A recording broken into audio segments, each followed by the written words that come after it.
Hi hello friends, welcome back to my channel కత్తల్లో మీ తెలుగు అమ్మాయి. ఎలా ఉన్నారండి? అందరు బాగున్నారా? నేనైతే చాలా బాగున్నా. మీరు కూడా బాగుండాలని మనస్ఫూర్తి కోరుకుంటాను. ఈరోజు అయితే నేను 2 కేజీల చికెన్ కర్రీ చేశాను గ్రేవీతో. చాలా బాగా కుదిరిందనమాట. ఇప్పుడైతే చికెన్ కట్ చేసేసి మంచిగా నీట్గా కడిగేసుకొని ఒక నిమ్మకాయ పిండుకొని దాంట్లో కావాల్సిన సామాన్లు అన్నీ వేసేసుకోవాలి. మన దగ్గర ఉన్న ఉప్పు, కారం, పసుపు, మసాలా సామాన్లు, మన దగ్గర ఏ అందుబాటులో ఉంటే మసాలా అదన్నీ వేసేసుకోవాలి. ఇది మిరియాల పొడి, పసుపు, ఇది కారం లేని కారం అన్నమాట, కొంచెం ఎక్కువ వేసాం. అల్లం, ఇది ధనియాల పొడి, జీలకర్ర పొడి, గరం మసాలా మనం ఇంట్లో తయారు చేసుకున్నది, ఇంతకుముందు వీడియో చూపించే కదా అదే ఇదనమాట. బిర్యానీ ఆకులు 2, అవి 2 జాజికాయలు, స్టార్ పువ్వు, కొంచెం దాల్చిన చెక్క, మొగ్గలు, యాలకులు, ఇది ఒకటి మద్రాసా పౌడర్ అనమాట. ఈ యాలకుల పొడి వేసుకోవడం వల్ల మంచి సువాసన వస్తుంది. అల్లం వెల్లుల్లి పేస్టు, మాజీ, ఉప్పు అన్నీ వేసి బాగా కలుపుకోవాలి. మేము కలర్ కూడా యాడ్ చేసాం, ఎందుకంటే కలర్ఫుల్గా ఉండాలన్నారని వాళ్ళు రెడ్గా కావాలన్నారు. అందుకనేసి ఇంట్లో మేడం వచ్చింది, చుట్టాలు వచ్చారనమాట. వేరే ఊరు వెళ్ళింది, తను వచ్చిందనమాట మా మేడము. తన కోసం ఫ్రెండ్స్ కలవడానికి వస్తే వాళ్ళ కోసం ఇంత చేసాము.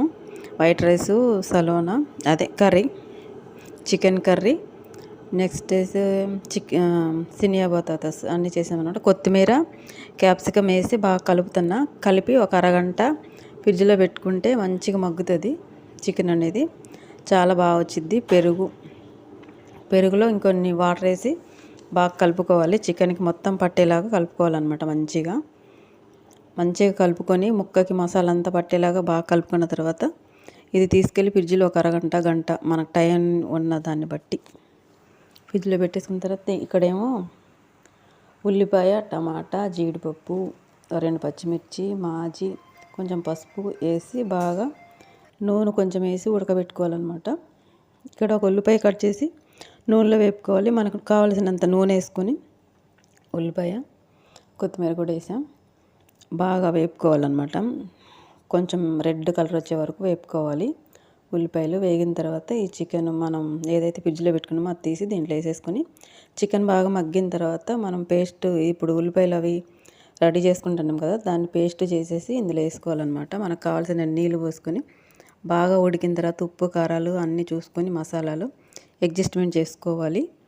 ఈ చికెన్ మగ్గిన తర్వాత ఇప్పుడు వేసుకోవాలన్నమాట. ఉల్లిపాయలు వేపినవి కూడా వేసాను చూడండి, మంచి గ్రేవీ వచ్చిద్ది. దీన్ని బట్టి చూడండి గ్రేవీ ఎంత బాగుందో. కూర కూడా ఇంతే కలర్గా ఉంటుంది కర్రీ అనేది. అందుకనేసి నేను వేపిన ఉల్లిపాయలు కూడా వేసుకున్నా, కొంచెం కలర్ కూడా వేసుకున్నా, అందుకే ఇంత బాగుంది. మీకు కావాలంటే కలర్ వేసుకోవచ్చు, లేదంటే వద్దనుకోవచ్చు. ఇప్పుడైతే చికెన్ మగ్గిపోయింది కదా, ఇప్పుడు మనం గ్రేవీ అంత వేసి బాగా ఉడికించుకున్న తర్వాత మనకు కావాల్సిన నీళ్ళు పోసి, ఎంత గ్రేవీ చిక్కగా కావాలంటే చిక్కగా, పలసగా కావాలంటే పలసగా దానికి తగ్గట్టు నీళ్ళు పోసుకొని ఉడికించుకోవాలన్నమాట. అది సంగతి. మన ఛానల్ నచ్చితే లైక్ చేయండి, షేర్ చేయండి, కామెంట్ చేయండి. తప్పకుండా సబ్స్క్రైబ్ చేసుకోవడం మర్చిపోవద్దు. ప్లీజ్ సపోర్ట్ చేయండి ఫ్రెండ్స్.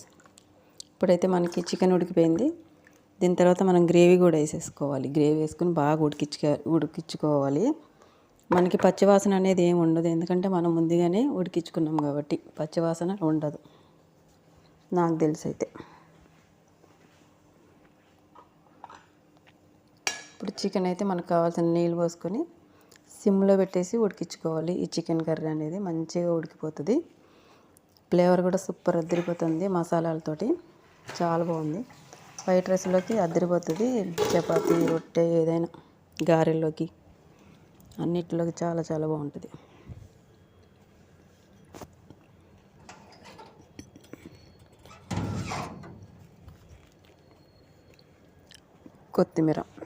కొత్తిమీర వేసుకొని మంచిగా ఉడికిస్తే కరివేపాకు, కొత్తిమీర అన్నీ వేసి ఆ ఫ్లేవర్స్ అన్నీ దానికి పడతాయి కాబట్టి చికెన్కి సూపర్ ఉంటుంది కర్రీ అనేది. చాలా బాగుంటుంది. ట్రై చేయండి. నచ్చితే ఒక లైక్ చేయండి, మన ఛానల్ సబ్స్క్రైబ్ చేసుకోండి. మనకి అది చికెన్ రెడీ అయిపోయింది. పైన కొత్తిమీర, కరివేపాకు దింపు చల్లుకొని ఇంకా మనం సర్వ్ చేసేసుకోవడమే. నచ్చితే లైక్ చేయండి అబ్బా ప్లీజ్. చూస్తున్నారు కానీ ఎవరు లైక్ చేయట్లేదు. ప్లీజ్ సపోర్ట్ చేయండి ఫ్రెండ్స్, ప్లీజ్ అబ్బా. ఒక లైక్ అయితే చేయండి, మన ఛానల్ సబ్స్క్రైబ్ చేసుకోండి. మనకైతే అన్నీ రెడీ అయిపోయినాయి. Thank you.